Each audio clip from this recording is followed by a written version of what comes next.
आलोक कुमार चौबे, आप देख रहे हैं न्यूज़ 7। इस समय हम यूपी विधानसभा 2022 के गाजीपुर जनपद के 375वें विधानसभा क्षेत्र में हैं और इस समय हम लोगों के साथ हैं सपा के राष्ट्रीय सचिव, स्टार प्रचारक, और इनसे हम मिलते हैं। इनका नाम है रमेश प्रजापति जी।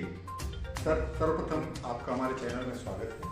आपका भी बहुत बहुत हार्दिक अभिनंदन।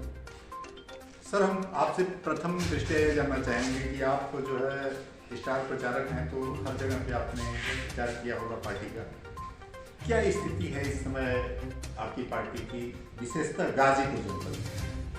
गाजीपुर में 7 विधानसभा है और 7 की 7 सीट आशा के ठीक विपरीत इतनी बहुमत से जीतने जा रही है 7 सीट।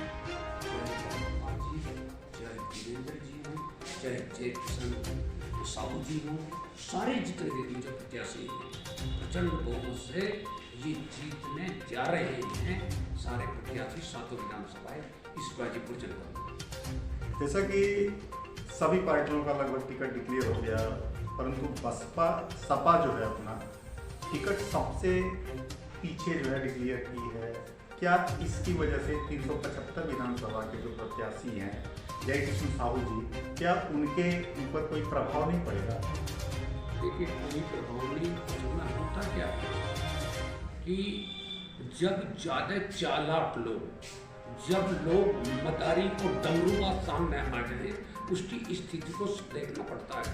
क्योंकि ये हर तरीका ये बीजेपी के लोग और जो आज लगभग बीएसपी भाजपा की एजेंट बने हुए हैं, इन लोगों की चाल से इस जनता को कैसे बचाया जाए, इनका जो विचार है कि झूठ और फरेब के आधार पर हम ये सीट जीत लें, उससे बचने के लिए हर बात को देख लीजिए। टिकट तय तब करते हैं माननीय अखिलेश जी, इसीलिए इसमें थोड़ी बहुत देरी होती है।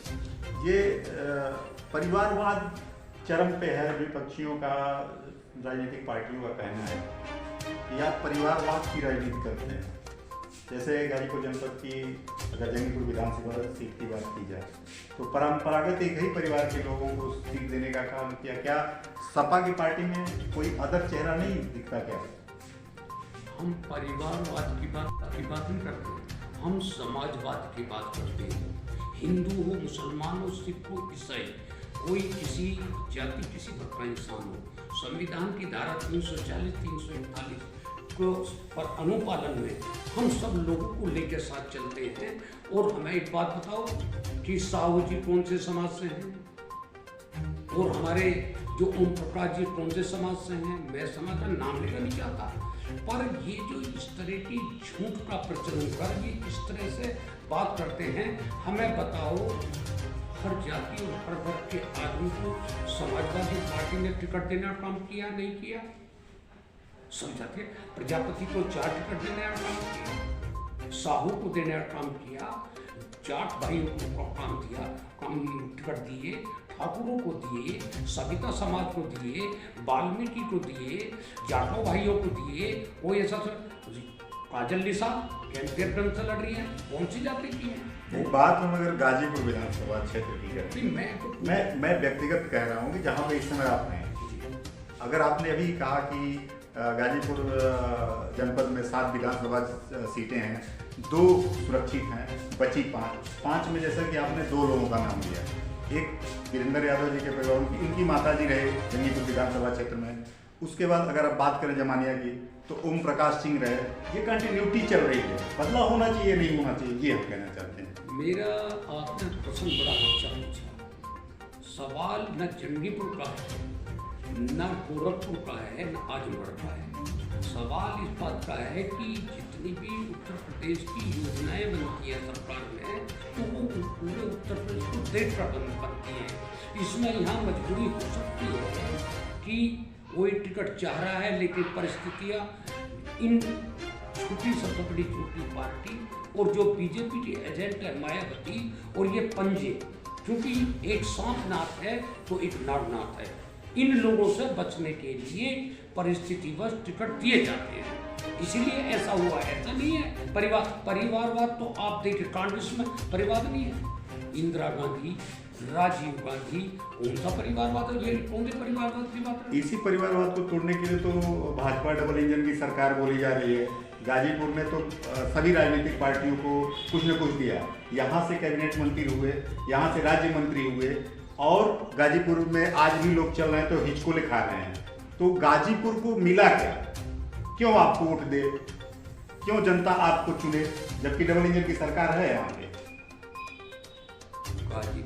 गाजीपुर वाले वोट इसलिए दिए कि हमारी जब सरकार आएगी तो 300 यूनिट बिजली फ्री करने का काम करेंगे।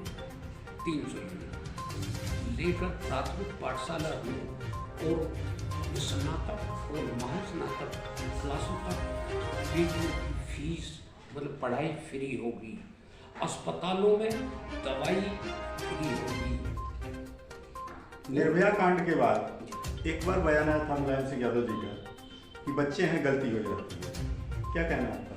देखिए, हर बात के दो रूप होते हैं। उसका अर्थ इन लोगों ने वही निकाला जो ये बीजेपी के लोग कहते हैं। रमजान पर बिजली ज़्यादा, दिवाली पर कम, शमशान की पर पैसे कम और कब्रिस्तान की पर ज़्यादा। क्या कहना चाहते हैं? हर बात का अर्थ ये हमेशा उन्होंने कहा गलतियाँ हो जाती है, उसके लिए कानून है तो कानून आपका पालन करे। गलतियाँ होती हैं तो उसके लिए कानून है ना। ये तो नहीं है कि आप मुसलमानों को आतंकवादी कहो या जो मार्शल लोग हैं उनको किसी और शब्दों से नवाजो। नहीं, मैं आपसे बात करूं, अभी जो आपके गठबंधन में है इस समय ओम प्रकाश राजभर जी, जिन्होंने पिछली मतलब चुनाव के दौरान जो है वो भाजपा का दामन थामे हुए थे, और ऐसी स्थितियों में उन्होंने उस समय कहा था कि जो सपा को वोट देगा वो अपनी के साथ घात करेगा। बट इस बार आपकी पार्टी उन्हीं को अपने गोदी में कहने बैठा लिया आपकी पार्टी ने, या वो खुद जाके बैठ गए? पत्रकार महोदय, जब बड़ा दर्द होता है तो आदमी छोटे दर्द को भूल जाता है। बड़ा उद्देश्य ये है कि ये सबसे बड़ी झूठी पार्टी जिन्होंने धर्म और आस्था के नाम पर इन गरीब के विश्वास को छला है, इनको हटाया कैसे जाए? क्या मायावती के साथ हमारा वो नहीं था? मायावती ने बीजेपी की भाषा नहीं बोली कि हमें जो हमारे लोगों ने तो टिकट वो वोट हमारे लोगों ने दे दी, सपा के लोगों ने हमें नहीं दी। ये सीधी सीधी बात है। और अब तो मायावती जी ने, बहन मायावती जी ने बड़े सम्मान के साथ कहना चाहता हूँ, इन्होंने ये कह दिया कि सपा को हराने के लिए वोट अगर कहीं और देनी पड़े तो दे दो। क्या सीधे सीधे एजेंट नहीं है? एक ओवैसी है, ओवैसी क्या करे? ये भी उसी के एजेंट है। हम सीधी बात करना चाहते हैं। हमारा पत्रकार महोदय आपका बहुत बहुत धन्यवाद, इसलिए कि मेरी आवाज़ पहुंचा दो कि जो करेगा गरीबों की, वंचितों की, शोषितों की बात, जो करेगा बिजली, सड़क, नाली, स्वास्थ्य की बात, जो करेगा की बात, जनता भी देगी उसका साथ। समाजवादी पार्टी जिंदाबाद जिंदाबाद जिंदाबाद। जनता को कुछ संदेश देना चाहेंगे मीडिया के माध्यम से? जनता को मैं तो उनका आभार व्यक्त करना चाहता हूँ कि जो पहले चरण का संदेश है वही संदेश लगातार जारी रहे। वो हम और हमारी सरकार और सब गरीबों की, सबकी सरकार समाजवादी पार्टी की बने, इस उद्देश्य से आने वाले 7 तारीख को साइकिल पर वोट करें। ये रहे हमारे सपा के स्टार प्रचारक जी न्यूज़ 7 आलोक कुमार।